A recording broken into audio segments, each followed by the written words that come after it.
বাংলাদেশের সবচেয়ে বড় বইমেলা অমর একুশে বইমেলা। আজ সপ্তম দিন। গল্পের আজকের এই পর্বে দেখব পাঠকদের অভিজ্ঞতা ও অনুভূতি। সম্পূর্ণ পর্বে আপনাদের সাথে আছি আমি সৈয়দ আমিনুল ইসলাম। কি বই পছন্দ করো? মানে এমনি নরমাল বই পড়ো না?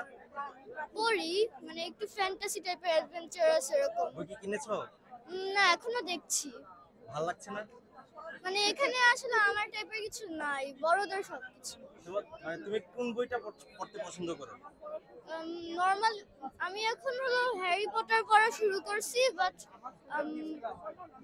পড়া শেষ, এখন আর কিছু পাইতেছি না।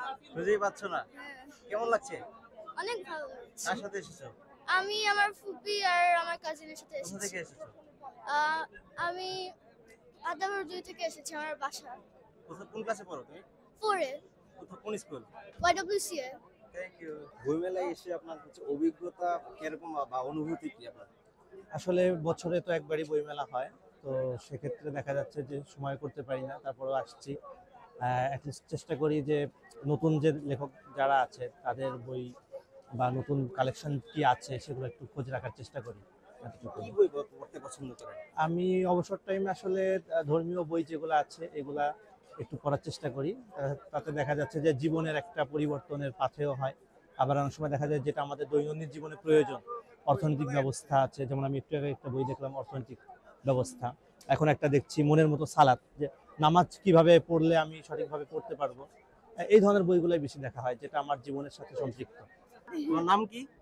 চাই আবার বলো। চাই তোমার কথাই তো শোনা যাচ্ছে না। জোরে বলো। আচ্ছা, কেমন লাগছে? কি বই কিনেছো? কি বই পড়তে ভালো লাগে তোমার? বই পড়তে পারো? কি বই পড়ো তুমি? কি বই কিনলে? বলো স্বরলিপি। Thank you.